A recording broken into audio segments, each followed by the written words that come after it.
Okay, hello, good afternoon, everybody. We see there are 21 person online, but we expected much more. So we decided to wait for a few minutes, so be patient. We are online and we will start soon this SIETAR Europa webinar with Fiona Citkin. And you will have a great afternoon for the ones who are on Rome time, or you will have a very good morning for the ones who are in the Pacific time. So be patient and we'll be back to you.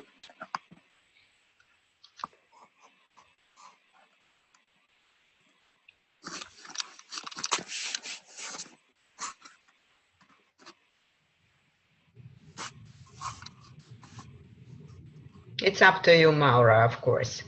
Yeah.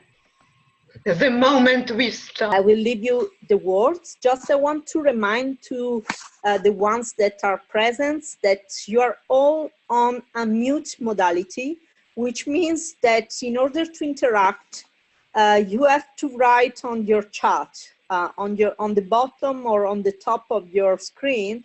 You should have a chat where you can write questions or you can write comments. I will be the one to collect your comments or your questions and give back to you, sharing them with Fiona. That is the way you will interact. Fiona also will try to stop every now and then to ask questions, so that if you have any particular comments on the topic or you want to share your experience, you can do it also during the presentation. One more thing for just to remind you that this webinar, as all the SIETAR Europa webinars, will be recorded. So from this time, the recording it's on, which means that also at the end of this webinar, you will receive an email with the video recording link. So in case for any reason you might interrupt your following or listening the webinars, you will also have the possibility to go back on SIETAR Europa YouTube channel and to re-listen or re-watching this webinar as much time as you would like. So enjoy your webinar and have a pleasant time with Fiona Citkin. Thank you so much, Maura. Thank you for the warm presentation. I'm very grateful for all of you coming to communicate with me. I appreciate it. I am a Ukrainian American for 23 years now, originally hailing from academia, and came to the US as a Fulbright scholar in cross-cultural and translation studies with 2 PhDs under my belt, after being head of the English department of the university and a full professor. But let me tell you this, PhDs mean nothing. They give you nothing in America but the ability to think correctly, logically, to analyze facts, to see the big picture. And this is the heritage that I brought from Ukraine. I jumped the continents and cultures for a reason. I was tired of political instability in Ukraine, of which you may have heard, and it was a tough road from adaptation to integration in America. But I came here with the right mindset, ready, unafraid, and willing to reinvent myself, adapt, and integrate. And that was a big help. Ups and downs in America await for any person who comes to live here from the other country. And what helped me after I changed countries, cultures, continents, and jobs was my family. Something needs to be stable, you know, to keep you grounded. And that was my family for me. I made it my way in America. And in the bottom of the screen, you can see 18 faces with mine in the middle. These are the book subjects of my first book about immigrant women, the first out of series of 3. I'm very grateful to all the women, immigrants, refugees, and expatriates who were kind enough to give me an interview. My life in America went slowly but nicely, and after I founded my company for my own consulting practice and for my book, Transformational Diversity, Why and How Intercultural Competencies Can Help Organizations to Survive and Thrive, I was recognized as top 2012 diversity champion. And you can see here that I am signing my book together with my co-author of the book, Linda Spielman of Deloitte. After the book was published, I was invited to many interviews, including TV interviews, magazine interviews, and here, that's my first time on the magazine cover for the Dynamic magazine, a big honor. What was important for me was picking up the brain from the UN. I was sent to UN as a member of SIETAR USA, and some of the people made great speeches describing how miserable immigrant women are across the board in all the countries, that they are underdogs of society. And that gave me an idea to see how immigrant women fare in my own country, in the United States. I started interviewing some prominent immigrant women, found kindred spirits, and went on with my research full speed ahead. And that was a decisive point of my life when I started the new research. And today we discuss 2 lines of issues. The general issues include pros and cons of migration and migrant women positioning. And by the way, I will be saying immigrant for all the 3 kinds of women that we are talking about, calling expatriates, immigrants proper, and refugees just immigrants for brevity. And then I will tell you my own field study results, how prominent immigrant women made it in America, what are their common traits, what they share, how they contribute to America's well-being and culture. And also I will share some shortcuts for educating masses and coaching more women to be a success.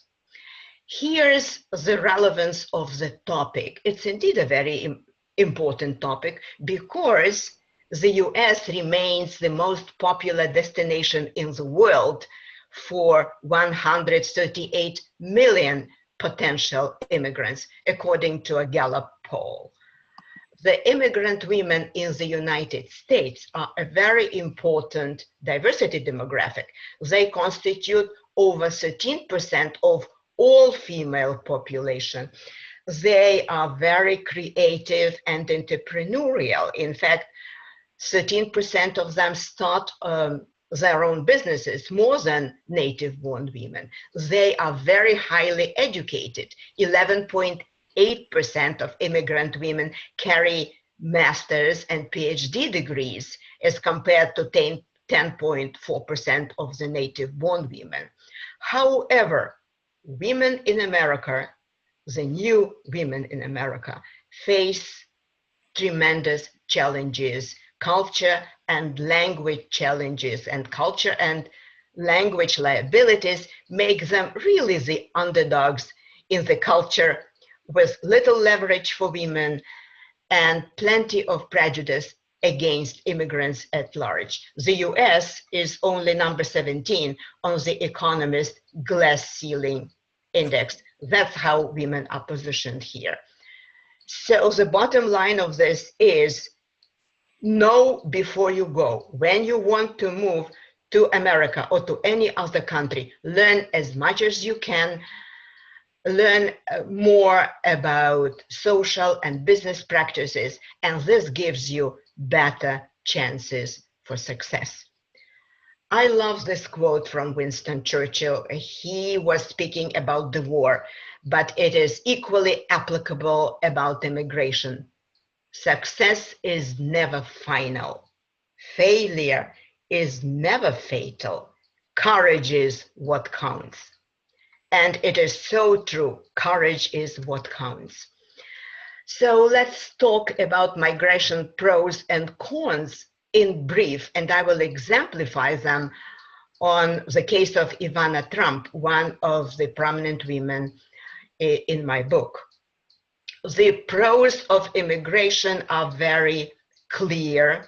The pluses, the advantages of immigration. People come to the new country for the opportunities, and US still provides many opportunities. The cons of immigration, however, are very hard, especially for women. Immigration is tougher on women than it is on men. Why? Because, first of all, being outsiders is tougher for women. Women generally feel happier when they're accepted and not when they are considered aliens all their lives. Second of all, women in the US constitute 51% majority of the population, but they are treated as an insignificant minority with condescension. They have a glass ceiling in their careers, they receive lower salary for the same work, and they are subject to gender stereotyping.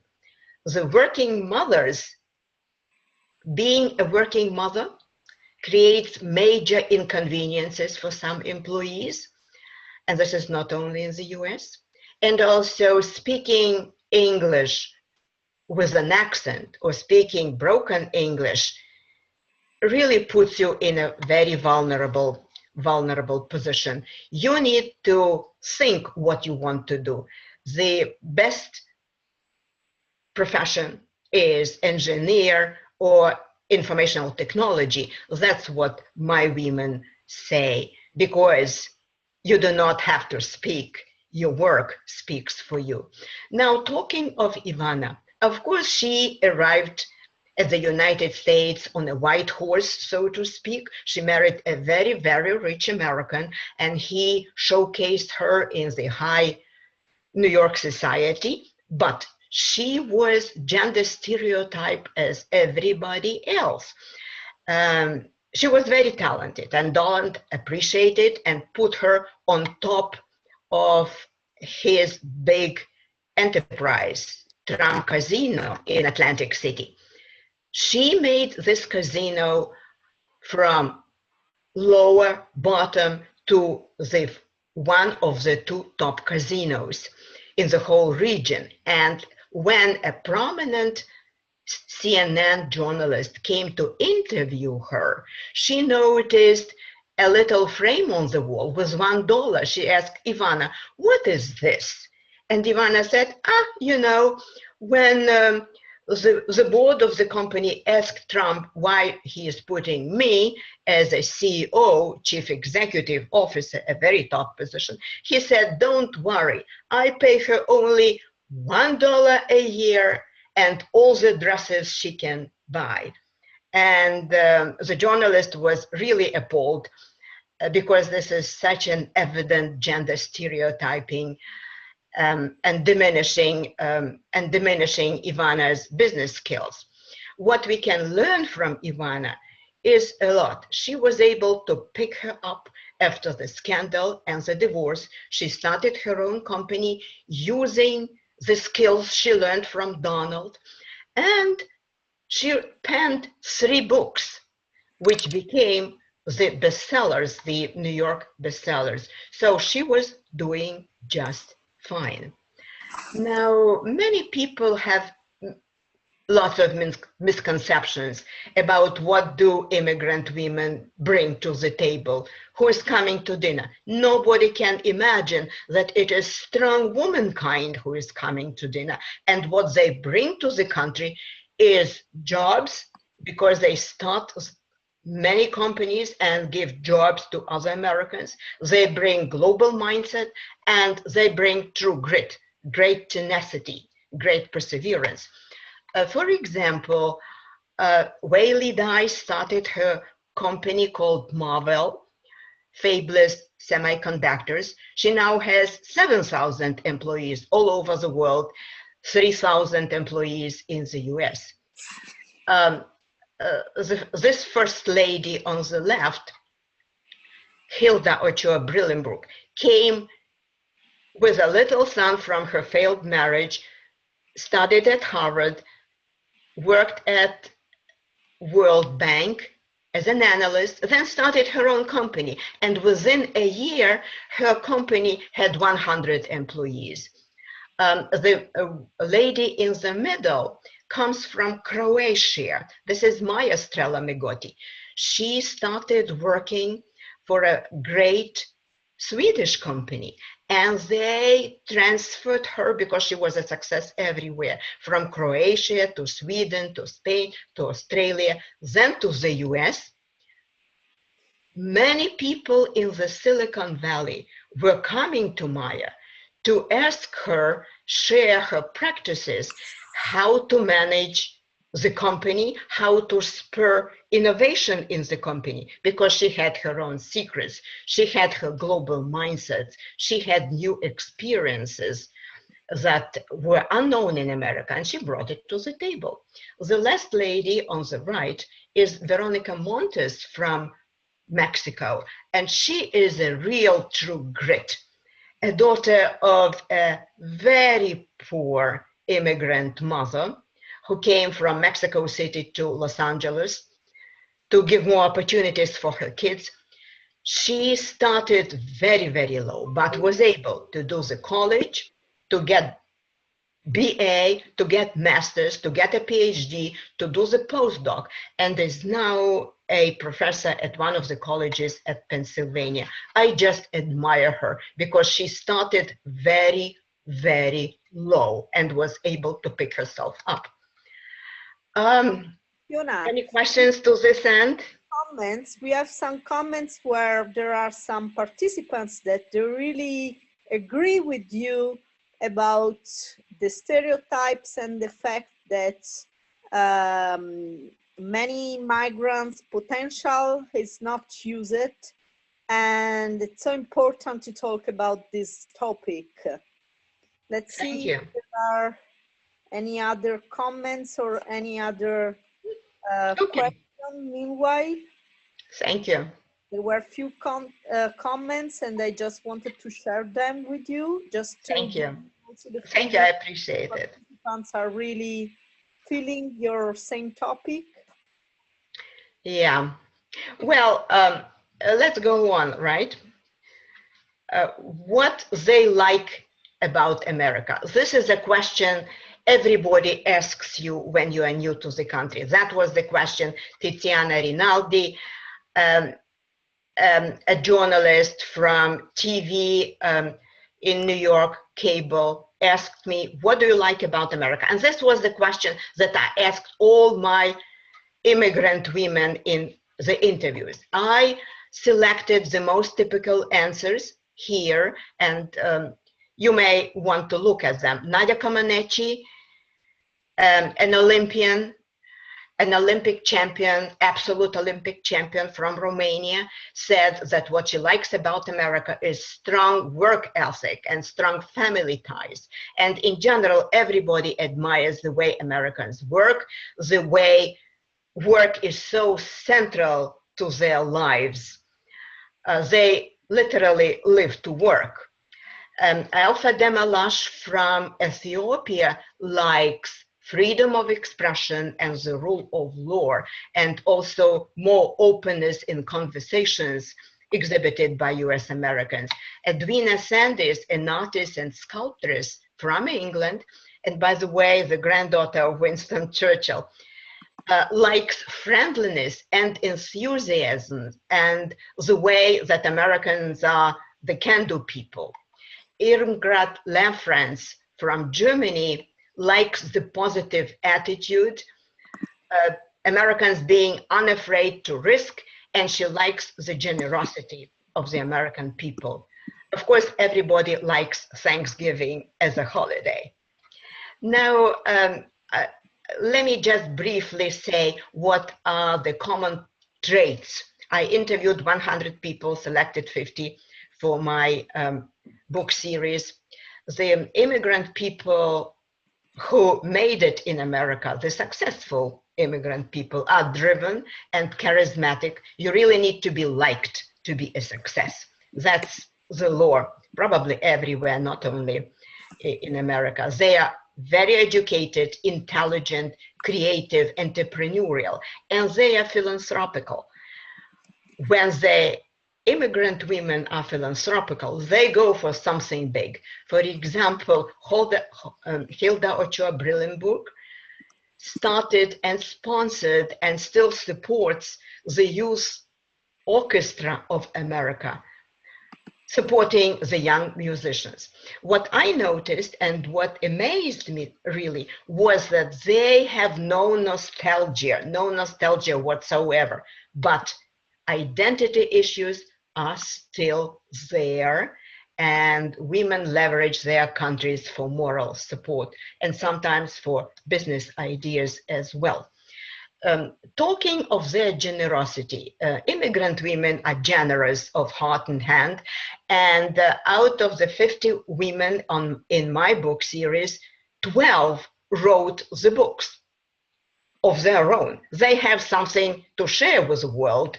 They share their experiences. Of course, Isabella Leander is the most popular Spanish writer, translated into 35 languages.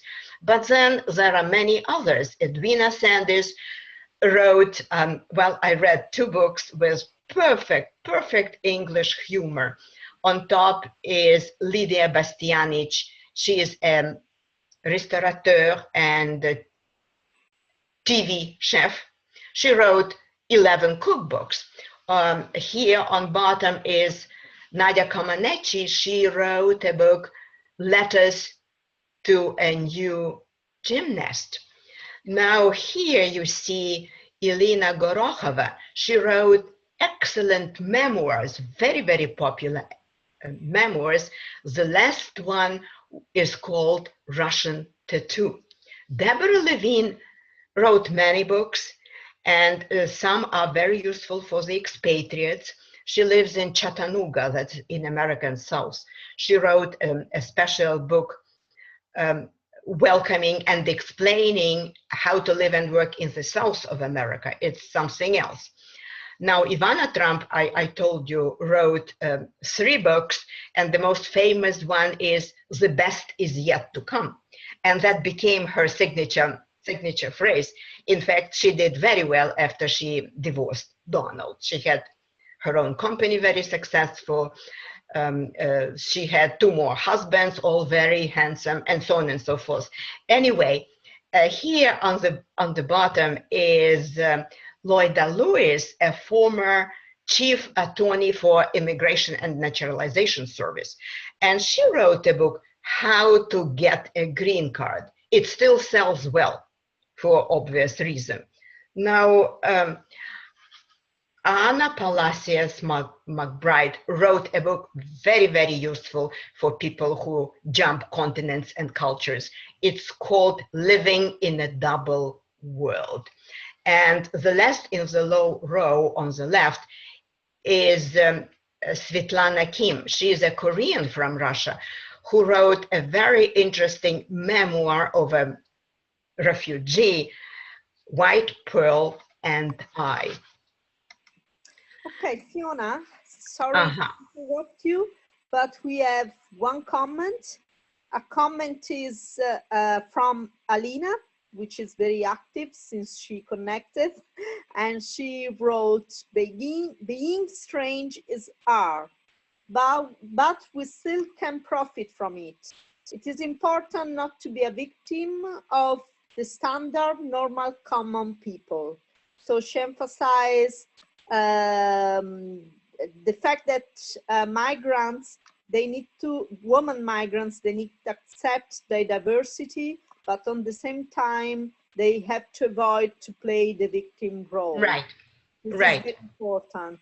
I agree. I have a question for you from Eric Kruger. Okay. Eric ask, to what extent have the successful immigrant women that you have interviewed or researched found that American women have been helpful to them? What is it? The question is how American immigrant women.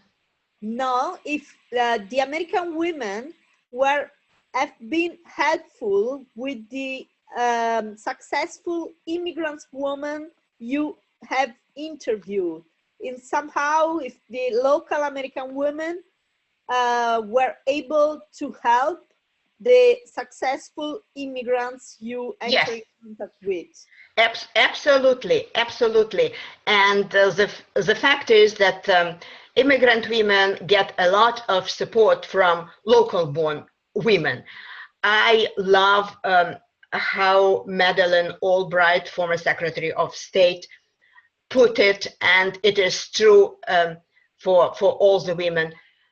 There is a special place in hell for women who do not help other women. And local born American women are very, very helpful, of course, you know, and I will speak more about it, I promise. Okay? I hope Eric is satisfied with the answer, and if he's not, he will receive a little bit more answer. Okay, thank you, Eric, for the question. Immigrant women are very generous in advice. When I ask them, write what you would advise the new women in America, nobody said no. Some wrote 4 to 6 pieces of advice. The others wrote pages and pages.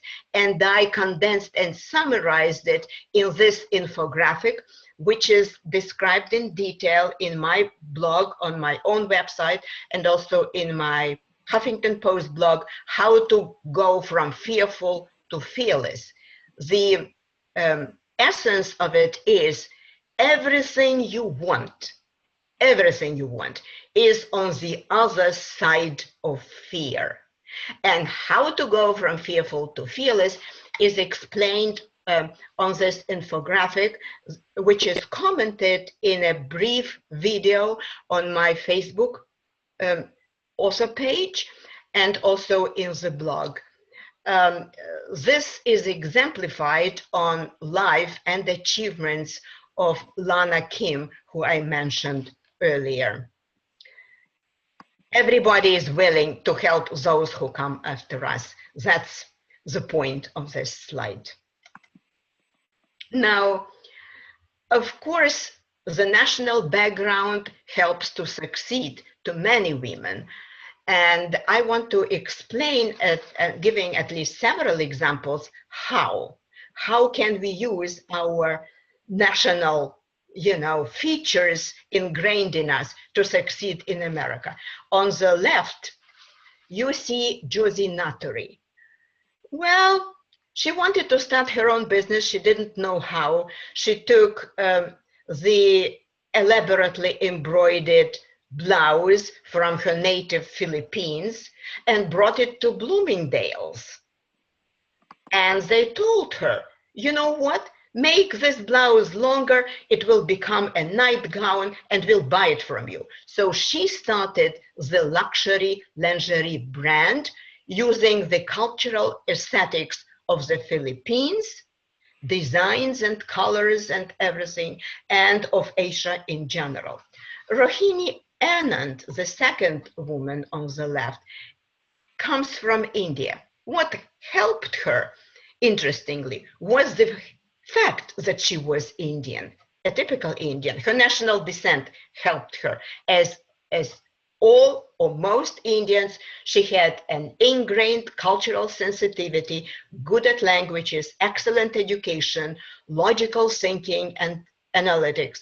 She became SVP, global SVP of Sodexo, a huge 420 thousand employees around the world in 80 countries company. She was able to turn the culture of this company around and raise their productivity, a very rare fact. Reagan Moya Jones, the third lady on the left, is an Australian. She was, you know, she came with her husband, who was an expat. She was an expatriate spouse. And when she became pregnant, she was shopping, you know, for her upcoming baby. She saw there is no muslin things, muslin blankets that in Australia they use to swaddle their babies. She had some sent to her by parents, but then started her own company producing the muslin blankets and other things, and became very, very popular, a big company. And now even Catherine Middleton, the Duchess of Cambridge, buys this muslin from her, which is a huge marketing point. Now, the next lady, Ana Palacia McBride, is from Peru. And she came, was very depressed, almost clinically depressed, from nothing to do. And, you know, her husband had a job, she had nothing. Then she started looking around, and she was the first to write about and to actually do special catering to the Latino markets. Everybody was mimicking her, and now they use special techniques to market to the huge Latino market.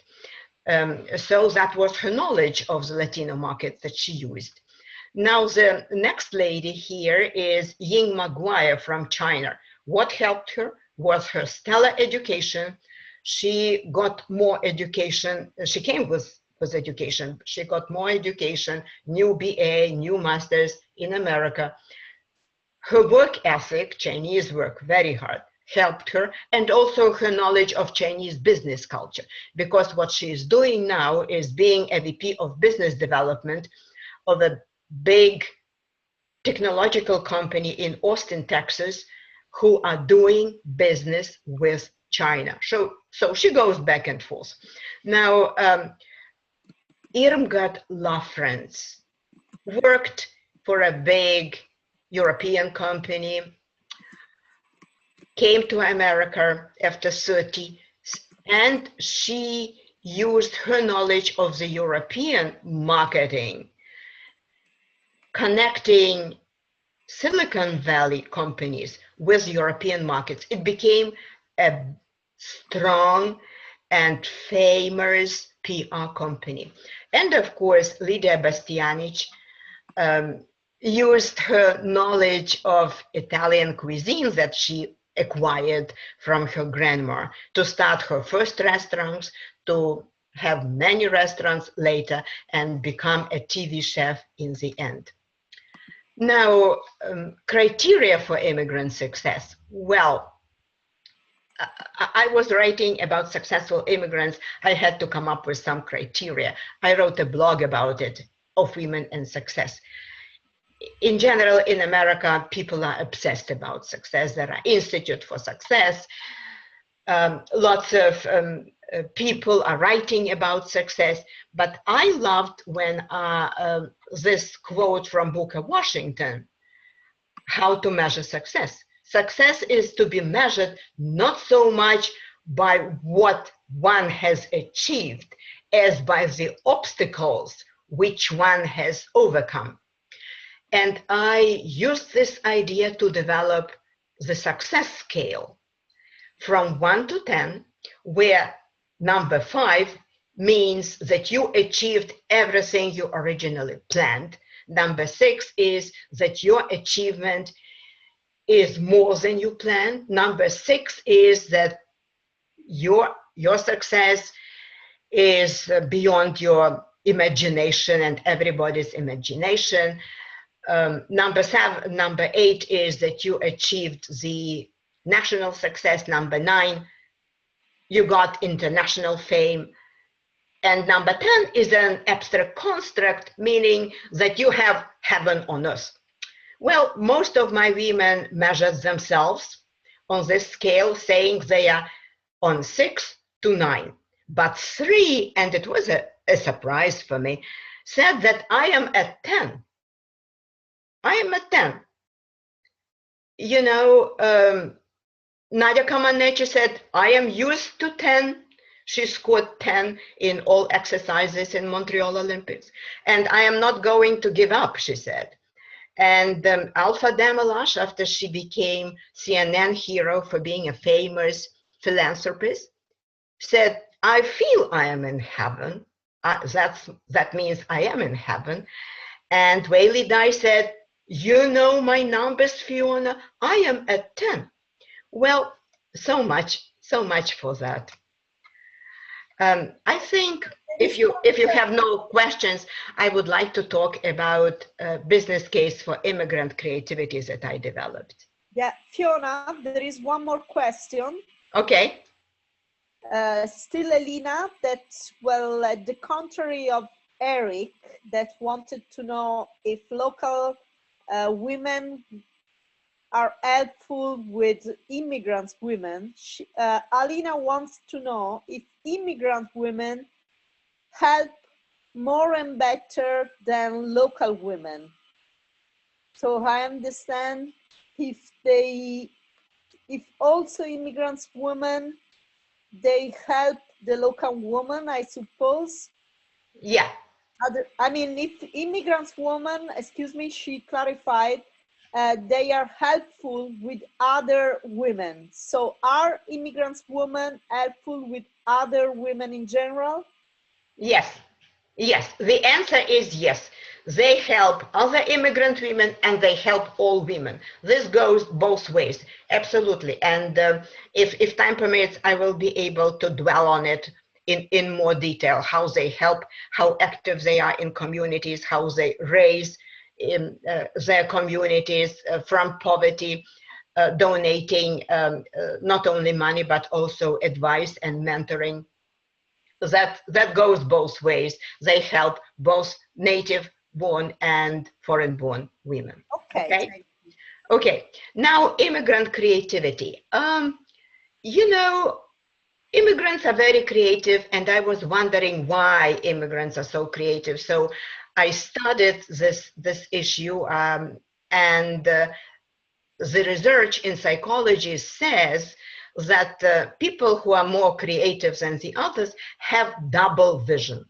And there are 3 groups of people who have double vision. The number 1 group is immigrants. Of course, they come from a different culture. They see more, they see gaps. They see things from different perspectives, and they can create more links and so on and so forth.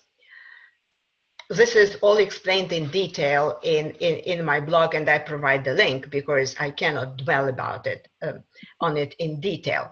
Now, the other source of creativity, the other creative groups, if you are interested, are being immigrant and gay, which gives you double perspective, and also people who were very sick in childhood or had a very difficult childhood. They are also, you know, they are also able to see things from different perspectives. In this blog, I featured an immigrant from England, Carrie Bannigan, who came to America, to New York, and loved everything in New York, except she was like a nobody. You know, she was an assistant secretary in some architectural company.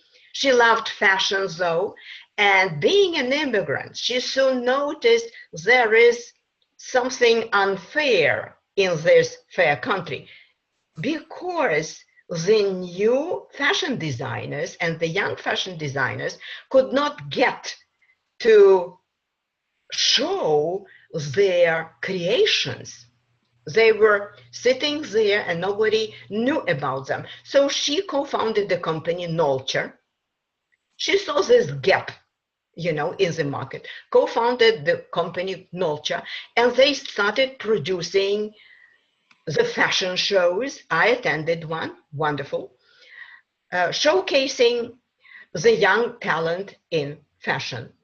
Well, now she is producing events for United Nations, for the government, and so on and so forth.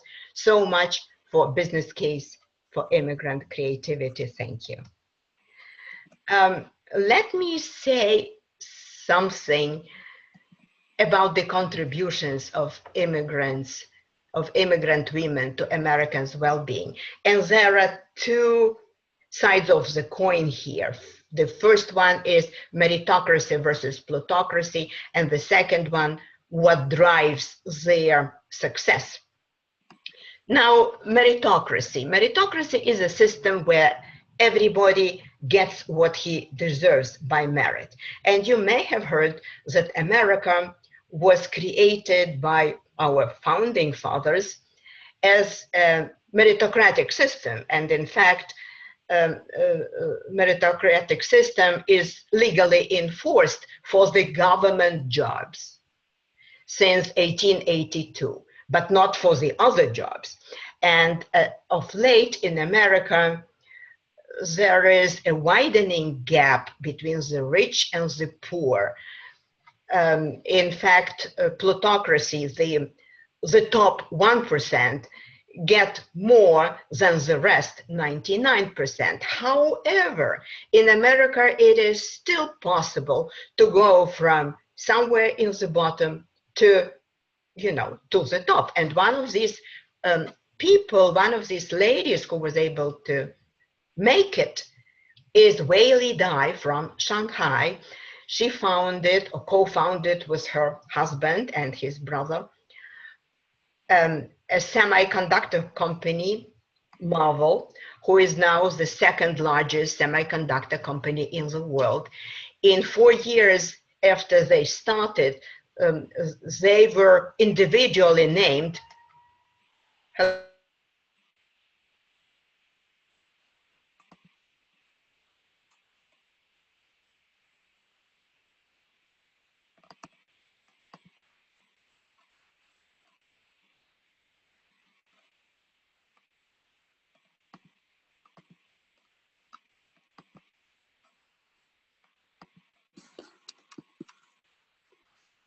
Yeah.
You need to Back.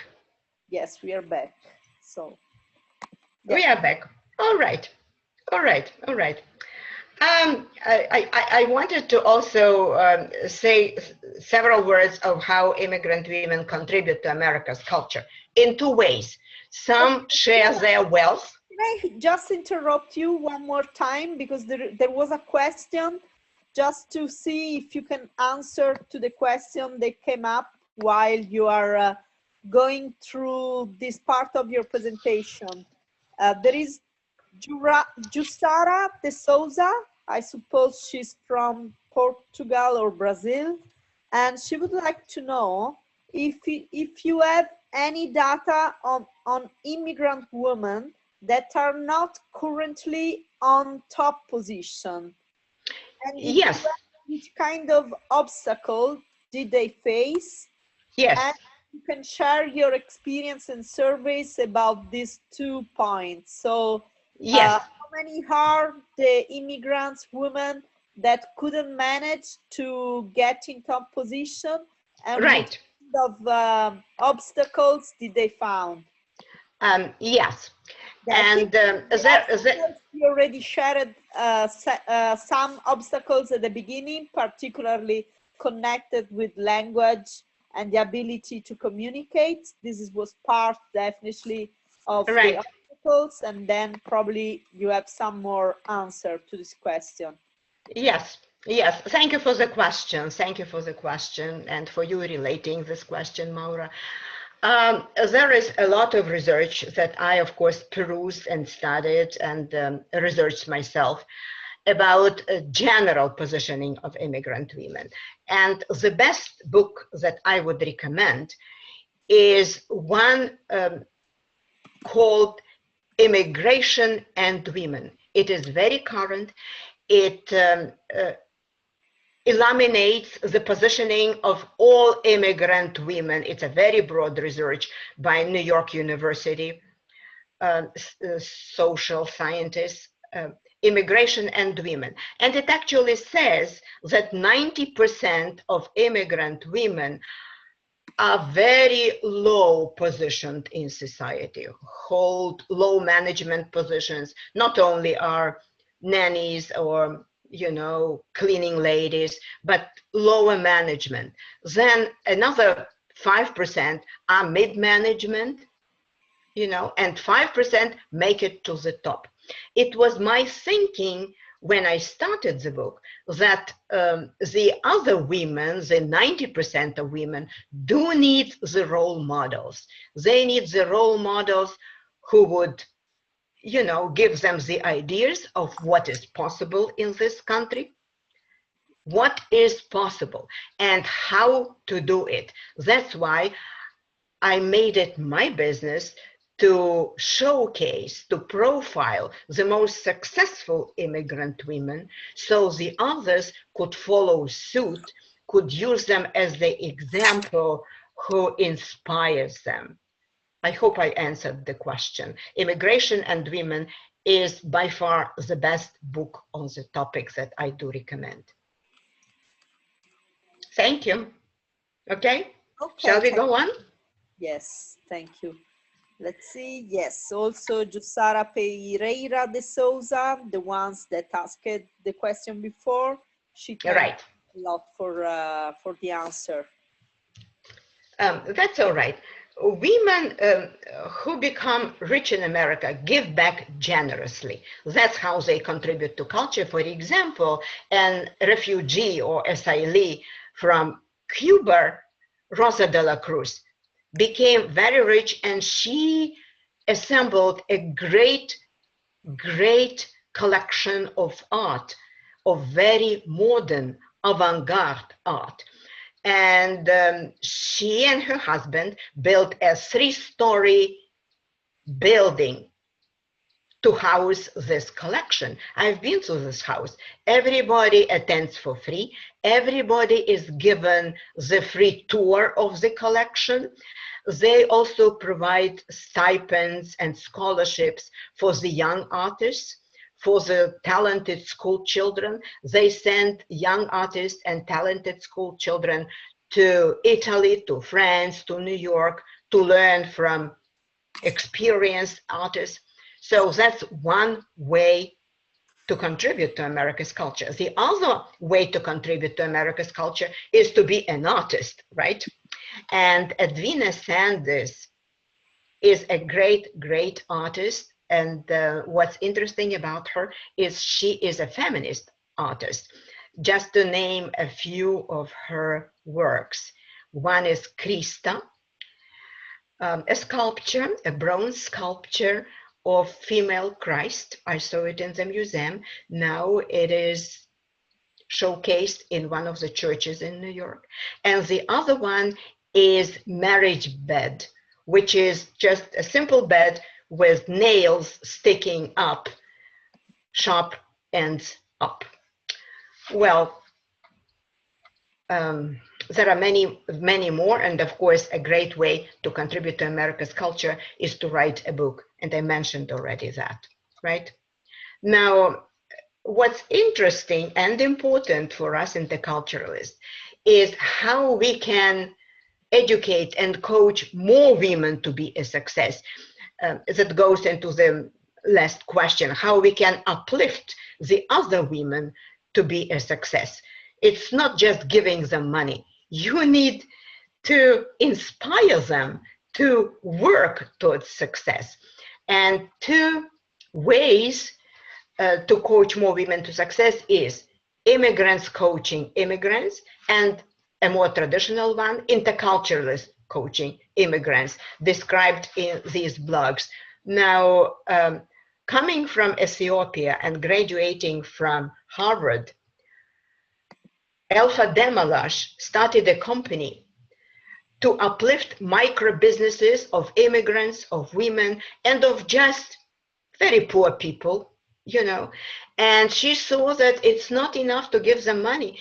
So she started a business academy, 12-week course of how to do business, how to market, how to do the accounting in the United States, how to take care of the cultures, and so on and so forth.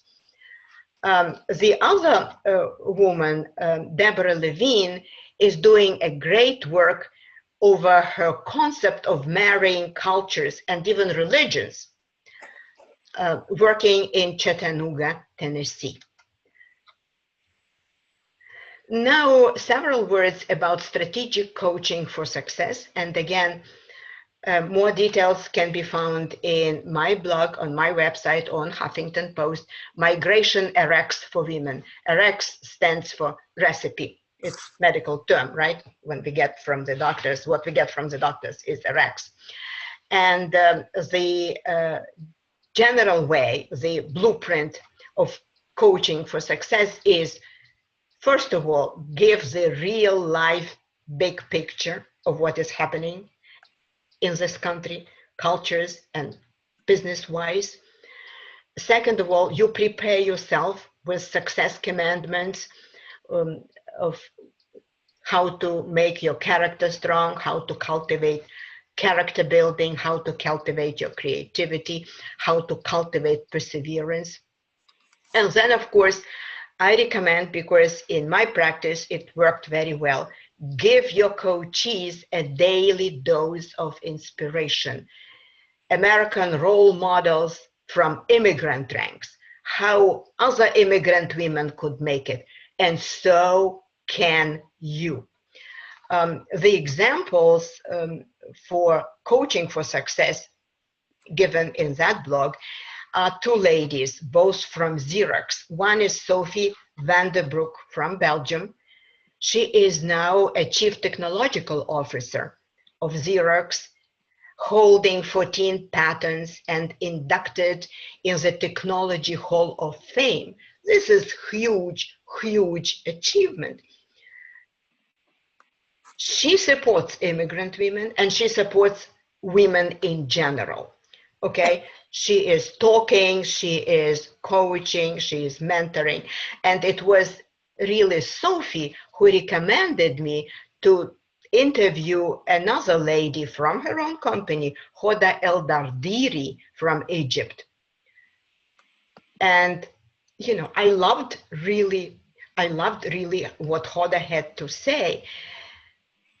Coming from Egypt, you know, and being free-minded and wanting to get American education, she had to marry. She married, came to America, started working for her master's, but then had to divorce her abusive husband and was alone with two kids, one of whom is with special needs. However, she made it through master's degrees, through PhDs, and now works very, very successfully as a computer scientist for Xerox. So I admire them. They inspire me, and like the others women do. And I hope you can use the images and the profiles of these women for uplifting your own coaches. Now, let me share, if there are no more questions, some shortcuts about educating, training, and coaching immigrants. The book, Transformational Diversity, provides a roadmap, for success, for coaching for transformational diversity, coaching for success. But it was chapter 6 of the book that gives the descriptions of my programs and actually has a toolbox of 6 action archetypes, how to do it, that became most popular and is now used worldwide. Well, maybe not worldwide, but of course, definitely in America, for training future interculturalists and training the students. The action archetype 5 is called Women Worldwide, and these are the programs that I developed and tried and tested. They were especially popular with UBS, somehow, of all the other companies I work with. I developed a special fan club at UBS, some ladies, and this is a big honor for me. They come just when they see my name giving some lunch and learn, because these are the programs that I developed for UBS. So you can see these programs in the book and fine-tune it for your own, needs as needed. Any questions at this point, please?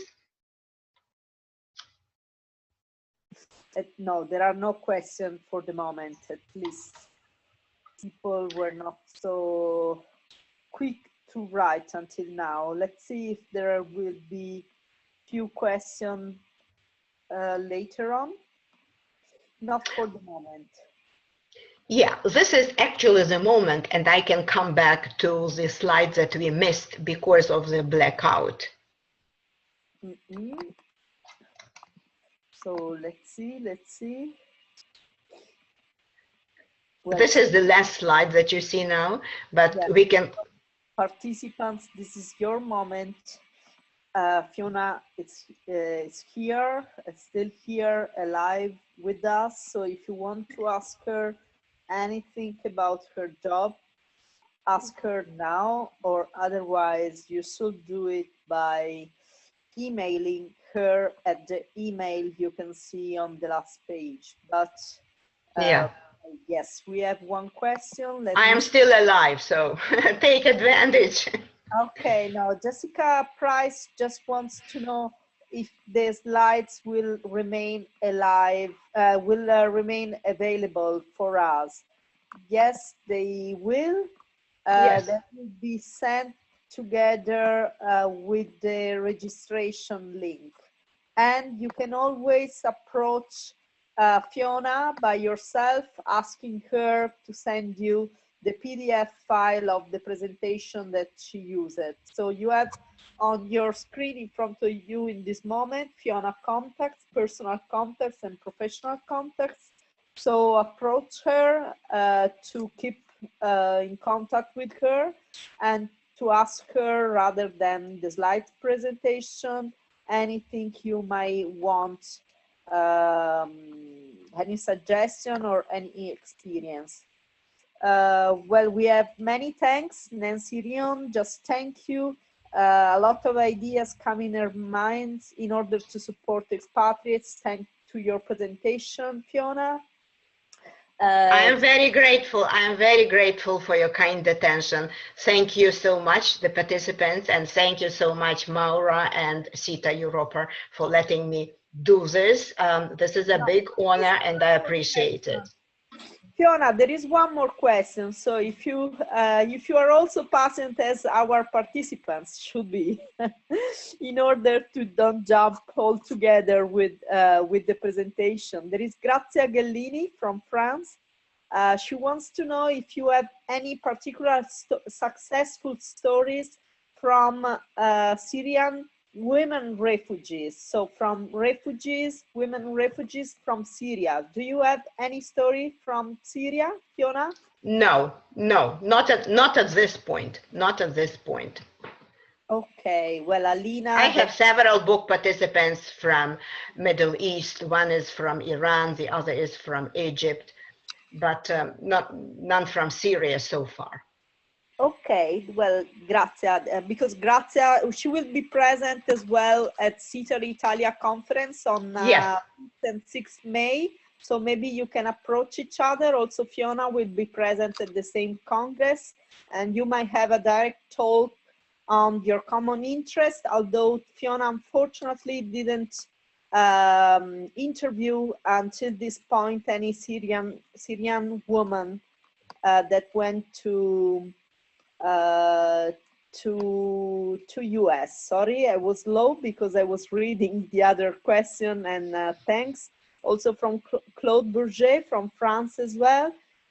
She thanks a lot you, Fiona, and myself as well.